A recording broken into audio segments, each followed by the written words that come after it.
ఈరోజు జగన్మోహన్ రెడ్డి గారు ఆ, సుదీర్ఘంగా ప్రెస్తో మాట్లాడారు. దానిలో అనేక అంశాలు వచ్చినాయి. దాంట్లో కొద్దిగా హైలైట్ అయిన చూసుకుంటే కనుక యాక్చువల్గా చంద్రబాబు నాయుడు ఢిల్లీకి వెళ్తాడు, నితీష్ కుమార్ వెళ్ళిన దారిలోనే ఢిల్లీ తీసుకెళ్ళిపోతారు బీజేపీ వాళ్ళు. ఇక్కడ కుమారుడు లోకేష్కి పట్టాభిషేకం చేయబోతున్నారు, మరి పవన్ కళ్యాణ్ పరిస్థితి ఏంటి అని చెప్పేసి అందరికన్నా ఎక్కువగా దాని మీద కాన్సన్ట్రేట్ చేసింది వైసీపీనే. ఇంకా మాట్లాడితే నాకు బాగానే గుర్తుంది, ఆ, ఈ న్యూ ఇయర్ సెలబ్రేషన్స్ కనుక్కుంటా వారి ఫ్యామిలీతో పాటు చంద్రబాబు నాయుడు, లోకేష్ వీళ్ళందరూ కూడా విదేశాలకు వెళ్ళారు. దాన్ని కూడా ఎక్కడో నేను చదివాను. అక్కడ కూడా వెళ్ళి పవర్ ఎలా మార్చుకోవాలనే దాని మీద తండ్రి కొడుకులు మల్లగుల్లాలు పడ్డారు, ఏకంగా గొడవలు పడ్డారన్న రీతిలో రాసుకొచ్చారు. సో దానికి ఊతంగా ఈరోజు నితీష్ కుమార్ అక్కడ ఆయన కాస్త ఆరోగ్యం అంతగా సహకరించడం లేదని చెప్పేసి ఎలక్షన్స్కి బీహార్ వెళ్ళినప్పుడే కొంత టాక్ వచ్చింది. బట్ ఆయన ప్రైమ్ ఫేస్ కాబట్టి, సెంటర్ ఆఫ్ ది అట్రాక్షన్ కాబట్టి ఎలక్షన్స్కి ఎటువంటి ప్రయోగాలకి ఆస్కారం ఇవ్వకుండా బీజేపీకి ముఖ్యమంత్రి పదవి రావాలన్న కోరిక ఉన్నా కానీ అది ఎలక్షన్స్ తర్వాత నెరవేర్చుకోవచ్చు, ముందైతే గట్టి ఎక్కేద్దాం, ముందు ఎలక్షన్స్ దాటుదాం అని చెప్పేసి నితీష్ కుమార్ ముఖ్యమంత్రి అభ్యర్థిగా వెళ్ళారు. దానిలో భాగంగానే ముందు అనుకున్న దాని ప్రకారంగానే ఆయన ఏమి బలవంతంగా వెళ్ళటం లేదు. చాలా మంది బలవంతం అనుకుంటున్నారు కానీ మరి నితీష్ కుమార్ గారు అయితే ఆరోగ్యం అంత సహకరించడం లేదని చెప్పేసి ఏజ్ రిలేటెడ్ సో వెళుతున్నా. అది ఎప్పుడైతే వచ్చిందో ఇంకేముంది, చంద్రబాబు నాయుడు కూడా అక్కడికి లాక్కెళ్ళిపోతారు అని ఉన్నప్పుడు మరి ఆయనకి ఏమి ఇస్తారు? అక్కడ చంద్రబాబు నాయుడు ఏం చేస్తాడు? కేంద్రంలో రాష్ట్రపతి అని కూడా అన్నారు. రాష్ట్రపతి ఉపరాష్ట్రపతి పోస్టులు ప్రస్తుతానికి ఖాళీ లేవు.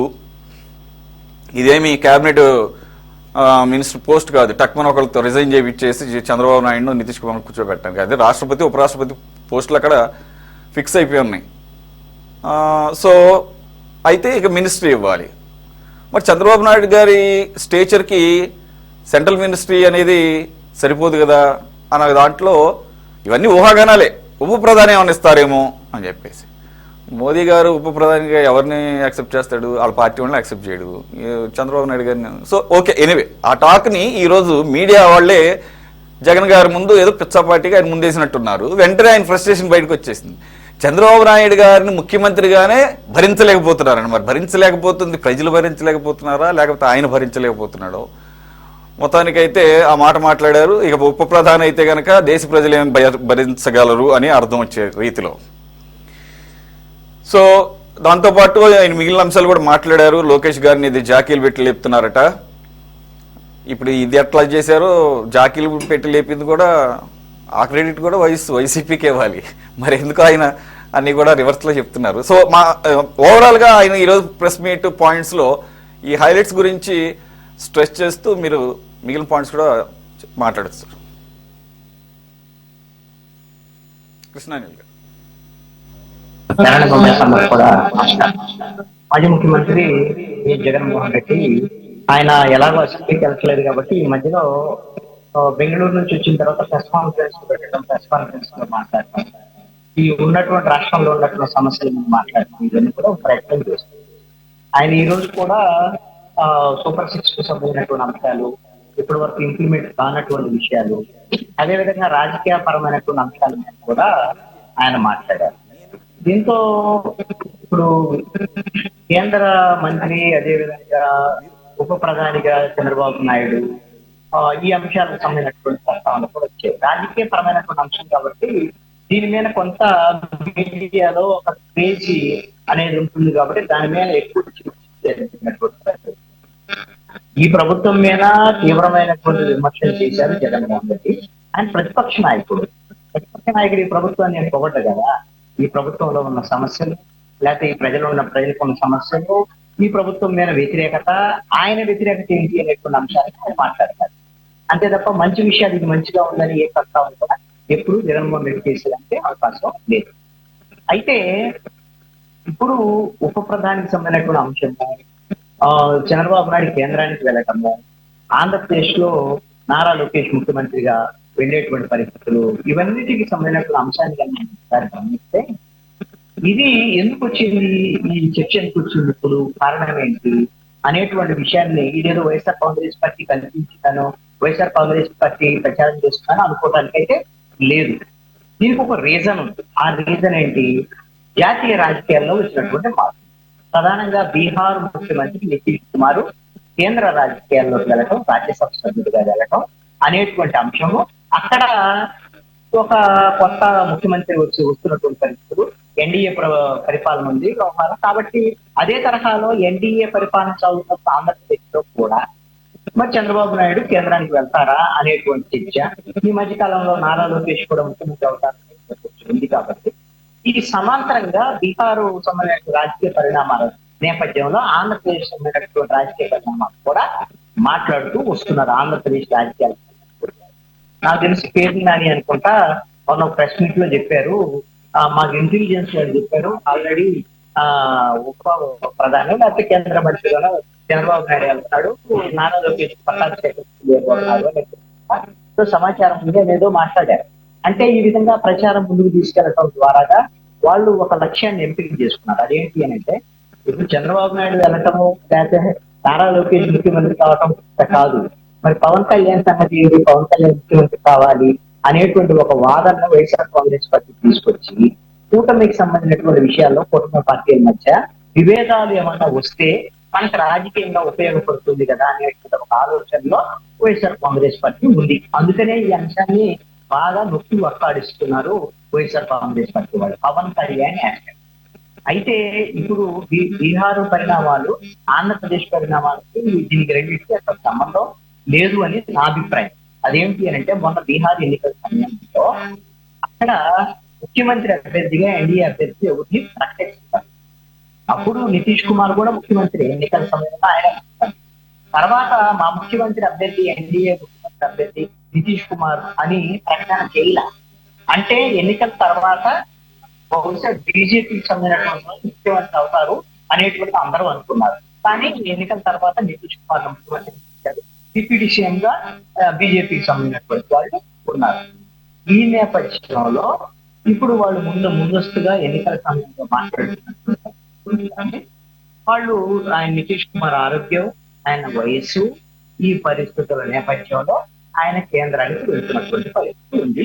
బహుశా డిప్యూటీ సీఎం గా ఉన్నటువంటి బీజేపీ నాయకులు ముఖ్యమంత్రి అవుతారు అనేటువంటి బీహార్ లో అది ఆ రాష్ట్రానికి సంబంధించినటువంటి ఎన్నికల సమయంలోనే ఇది ఉంది. ఇప్పుడు ఆంధ్రప్రదేశ్ కి సంబంధించినటువంటి విషయంలో చంద్రబాబు నాయుడు వయసు రీత్యా 75 ఏళ్ళు, ఆయనకేమి ఇంకా 80 వచ్చే ఎన్నికల సమయానికి కూడా ఆయన రిటైర్మెంట్ తీసుకుంటారని అలాంటి చర్చ ఉంటుందని నేను అనుకోవటం లేదు. ఎందుకంటే కరుణానిధి లాంటి వాళ్ళు 90 ఏళ్ళ వయసులో కూడా వాళ్ళు రాజకీయాల్లో యాక్టివ్ గా ఉన్నటువంటి పరిస్థితులు ఉన్నాయి. కాబట్టి ఇప్పుడిప్పుడుగా ఆంధ్రప్రదేశ్ లో రాజకీయ పరమైనటువంటి ఈ పదవుల మార్పిడి, కూటమిలో మార్పిడి జరుగుతుంది అని నేను అనుకోవటం అభిప్రాయం అయితే ఇది. ఒకవేళ తెలుగుదేశం పార్టీకి నిర్ణయం అనుకుంటే, తెలుగుదేశం పార్టీ నిర్ణయం మేరకు ఒకవేళ నాయకత్వం మార్పు చేయాలి అనుకుంటే బీజేపీ పెద్దల కేంద్రంలో ఉండేటువంటి బీజేపీ పెద్దలతో మాట్లాడుకొని, అదేవిధంగా ఎన్డీఏ భాగస్వామ్య పక్షంగా ఉన్నటువంటి జనసేన ఆయన కూడా ఒప్పందం చేసుకుని 135 సీట్లు ఉన్నటువంటి తెలుగుదేశానికి సంబంధించినటువంటి వాళ్ళే ముఖ్యమంత్రి అయ్యేదానికి ఉండొచ్చు. ఇది అయితే 2029లో జరిగిద్దని నేను అనుకోను. అయితే మరి ముఖ్యమంత్రిని ఆంధ్రప్రదేశ్ లో భరించలేకపోతున్నారు, ఇక కేంద్రంలో ఉప ప్రధాని అంటే దేశ ప్రజలు భరిస్తారు అని జగన్మోహన్ రెడ్డి మాట్లాడటం అని అంటే, ఇది ఎట్లాగో రాజకీయ పరిస్థితి కాబట్టి అలాంటి వ్యంగ్యంగా మాట్లాడతారు, విమర్శ చేస్తారు. అది ఇలా ఎంతకన్నా గొప్ప కితాబిస్తారు, మన తెలుగువాడు కేంద్రానికి వెళ్ళి ఉప ప్రధాని కావడం మంచిది అని ఏమన్నా జగన్మోహన్ రెడ్డి మనం ఎక్స్పెక్ట్ చేయగలమా? అలా చేయలేం, అలా ఎక్స్పెక్ట్ చేయలేం. అయితే ఇక్కడ జగన్మోహన్ రెడ్డి మాట్లాడినటువంటి దాంట్లో ఆంధ్రప్రదేశ్ ప్రజలు చంద్రబాబు నాయుడు ముఖ్యమంత్రిగా భరించట్లేదు అనేటువంటి మాట, భరించలేకపోతున్నారు అనే మాట యాక్సెప్టబుల్ కాదు. ఎందుకు అనంటే, ఆయన ముఖ్యమంత్రి అభ్యర్థి కిందనే ఎన్డీఏ మొన్న ఎన్నికలకు వెళ్తే 164 సీట్లు ఇచ్చారు ప్రజలు. కాబట్టి ఆయన 4వసారి ముఖ్యమంత్రి అయ్యారు చంద్రబాబు నాయుడు. ఇప్పుడు పరిపాలనకు సంబంధించినటువంటి విషయాల్లో కూడా ఇప్పటి వరకు అయితే అంత తీవ్రమైనటువంటి వ్యతిరేకత అయితే లేదు. ఇంకా కొన్ని సూపర్ సిక్స్ కు సంబంధించినటువంటి కొన్ని పథకాలు అమలు జరగాల్సినటువంటి పరిస్థితి అయితే ఉన్నమాట వాస్తవం. ఈ ప్రభుత్వమే నాకు తీవ్రమైనటువంటి వ్యతిరేకత అయితే రాలేదు. ఒకవేళ వ్యతిరేకత వచ్చుంటే ఎప్పుడో జగన్మోహన్ రెడ్డి అసెంబ్లీకి వచ్చేవాడు, రాష్ట్రానికి వచ్చేవాడు, రాష్ట్రంలోని ప్రజల మధ్య ఉండేవాడు. ప్రజల్లో అసంతృప్తులు వ్యతిరేకత ఉంటే ఇంకేమన్నా వైఎస్ఆర్ కాంగ్రెస్ పార్టీ పండగే కదా. ఆయన ఎప్పుడో జనంలోకి వచ్చాడు. అందుకనే ఇప్పుడు ఆయన బెంగళూరు వరకు పరిమితం అవుతున్నటువంటి పరిస్థితి జగన్మోహన్ రెడ్డి వైపు ఉంది. ఆయన అప్పుడప్పుడు ఒక విజిటింగ్ పొలిటీషియన్ లాగా ఆంధ్రప్రదేశ్ కు వస్తున్నారు. అసెంబ్లీకి అసలు రావటం లేదు. మండలికి వచ్చినా సరే అక్కడేం పెద్ద చర్చలు జరిగేటువంటి పరిస్థితి కూడా లేకుండా వెళ్తున్నటువంటి పరిస్థితులు ఉన్నాయి. మరి భవిష్యత్తులో అదుగో వస్తారు జగన్మోహన్ రెడ్డి, ఇదిగో ఆ ప్రోగ్రాం చేస్తారు, ఈ ప్రోగ్రాం చేస్తారు అని మీడియాలో వస్తున్న కథనాలు తప్ప వైఎస్ఆర్ కాంగ్రెస్ పార్టీ దగ్గర అయితే ఆ స్పష్టత లేదు. ఇప్పుడు చాలా సార్లు ప్రకటించారు జగన్మోహన్ రెడ్డి పార్లమెంట్ నియోజకవర్గాల వారిగా వెళ్తారు, వారంలో 3 రోజులు అక్కడ ఉంటారు, అక్కడ కార్యకర్తలతో మాట్లాడతారు, అక్కడే నిద్ర చేస్తారు, ఇలాంటివన్నీ చాలా ప్రకటనలు చేశారు. ఏ ఒక్కటి కూడా ముందుకెళ్లేటువంటి పరిస్థితులు లేవు. జగన్మోహన్ రెడ్డికి జనంలోకి వెళ్ళాలనేటువంటి ఆలోచనే లేదు. అలాగంటే రమేష్ గారి కోపం రావచ్చేమో. ఎందుకంటే మా జగన్మోహన్ రెడ్డి రైతులకు సంబంధించి ఆ కార్యక్రమం చేసే రైతులకు సంబంధించి ఐదు ర్యాలీలు చేశారు. నా దాంట్లో ఒకరోజు ర్యాలీ, వన్ డే షో అదంతా. మిగతా అన్ని కూడా ఎవరో కూడా చనిపోతే రావటం, లేకపోతే జైలు యాత్రలు చేయటము, అదే విధంగా ఈ విధమైనటువంటి ఓదార్పు యాత్ర లాంటి యాత్రలు తప్ప ప్రజలకు సంబంధించినటువంటి ఏ ఒక్క సమస్యలైనా జగన్మోహన్ రెడ్డి ఒక ఉద్యమం చేయటం కానీ ప్రజల తరఫున పట్టడం కానీ ఏమీ లేదు. ఇప్పుడు జగన్మోహన్ రెడ్డి మొన్న మెడికల్ కళాశాలకు సంబంధించినటువంటి ప్రైవేటీకరణ అంశం, సిపిపి అంశం ఏదో ఉద్యమం చేస్తారని వైఎస్ఆర్ కాంగ్రెస్ పార్టీ వాళ్ళు అనుకున్నారు, రాష్ట్ర పార్టీ కూడా అనుకున్నారు. తీరా వచ్చేసరికల్లా మొత్తము ఆ ఉద్యమం మీద నీళ్లు చల్లేసి రేపు పొద్దున మా ప్రభుత్వం వస్తే వీళ్ళకి చేస్తే మేము వాటిని మారుస్తాం అనేటువంటి విధంగా మాట్లాడేసి అసలు ఆ ఉద్యమం మొత్తాన్ని నీళ్లు వచ్చేటువంటి పరిస్థితి చేశారు. ఎందుకంటే అంత ఒకవేళ ప్రజల్లో వ్యతిరేకత ఉంటే వీళ్ళకి నిజంగా ప్రజల్లోకి వెళ్తే లాభం ఉండేటువంటి పరిస్థితి ఉండే. అలాంటి దాంట్లోనే ముందుకు వెళ్ళలేనటువంటి పరిస్థితిలో జగన్మోహన్ రెడ్డి ఇక జనంలోకి వెళ్ళేటువంటి ఆలోచన కూడా చేయట్లేదు. దీనికి కారణం నేను అనుకోవడం అయితే చాలా సందర్భాల్లో చెప్పాను, జగన్మోహన్ రెడ్డికి ఆంధ్రప్రదేశ్ ప్రజల పట్ల బాగా కోపం కూడా ఉండొచ్చని నేను అనుకుంటున్నాను. కారణం ఏంటి అంటే ఆయన 2024 ఎన్నికల్లో 150-175కి వెళ్ళాలనేటువంటి ప్రయత్నాలు అయితే ఆయన చేశారు. ఆ ప్రయత్నాలు సిద్ధం సభల్లో ఇవన్నీ కూడా చేసి పోయినట్టు 175 అంటూ చాలా మాట్లాడారు. తీరా వచ్చేసరికల్లా ప్రజలు ఆయనకి కర్రుగాల్చి వాక పెట్టినట్టు. ఎందుకంటే ముఖ్యమంత్రిగా పనికిరావు జగన్మోహన్ రెడ్డి, నువ్వు అట్టర్ ఫెయిల్ అయ్యావు, నువ్వు ప్రతిపక్ష నాయకుడుగా కూడా పనికిరావు అని 13 సూచించారు. దీంతో ఇప్పుడు ఏదో సినిమా డైలాగ్ ఉంటుంది కదా, దిమ్మ తిరిగి మైండ్ బ్లాక్ అయింది అన్నట్టుగా జగన్మోహన్ రెడ్డి పరిస్థితి అలా తయారైంది అండి. 175 పోవాలనుకుంటే 11 సీట్లు వచ్చి ఇప్పుడు అసెంబ్లీకి పోవాలంటే కోపం జల్లని పరిస్థితి వచ్చింది. దీంతో ఆ కోపం అంతా ప్రెస్టేషన్ అంతా జనం ఏం చూపిస్తున్నారు, ఎట్లాగో ప్రతిపక్ష అధికార పక్షం మీద ఎలాగో చూపిస్తాడు. అందుకోసమనే చంద్రబాబు నాయుడు మీద విమర్శలు చేశారు, పవన్ కళ్యాణ్ మీద, అదే విధంగా నారా లోకేష్ మీద కూడా ఈ రోజున మాట్లాడినట్లు విమర్శలు చేశారు.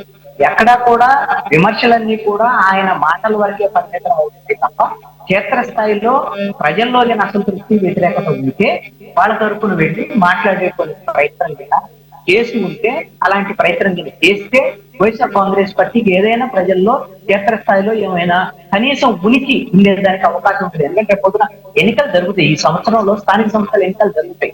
రేపు పొద్దున ఎన్నికలకి వెళ్ళాలంటే వీళ్ళు ఉన్నటువంటి పరిస్థితుల్లో 40% ఓట్లు ఉన్నటువంటి వాళ్ళు, కానీ వైఎస్ఆర్ కాంగ్రెస్ పార్టీకి ఈ రోజున క్షేత్రస్థాయిలో చాలా బలహీనమైనటువంటి పరిస్థితులు ఉన్నాయి. వాళ్ళ వైఎస్ఆర్ కాంగ్రెస్ పార్టీ క్షేత్రస్థాయి నాయకులతో చాలా మందితో మాట్లాడుతున్నటువంటి పరిస్థితిలో వాళ్ళు ఒక అయోమయ పరిస్థితిలో ఉన్నారు. ఏంది ఇలా చేస్తున్నారు మా నాయకుడి పరిస్థితి ఇట్లా ఉంది, రావటం లేదు, ఏ ఉద్యమాలకు సంబంధించిన అవగాహన లేదు, ప్రజలతో పరిస్థితులు లేవు అనేటువంటి విధంగా వాళ్ళ ఆందోళన ఆవేదన చేస్తున్నటువంటి పరిస్థితులు ఈ రోజున వైఎస్ఆర్ కాంగ్రెస్ పార్టీ క్షేత్రస్థాయి నాయకుల్లోనే ఉన్నాయి. రేపు పొద్దున స్థానిక సంస్థల ఎన్నికలు వస్తే ఈ పరిస్థితుల్లో అయితే వైఎస్ఆర్ కాంగ్రెస్ పార్టీ క్షేత్రస్థాయిలో వెళ్ళి ఏం చెప్తుంది, నువ్వు ప్రభుత్వమే ఫెయిల్ అయింది కాబట్టి ఓడిపోయావు, ఓడించింది వైఎస్ఆర్ కాంగ్రెస్ పార్టీ, ప్రభుత్వం ఫెయిల్.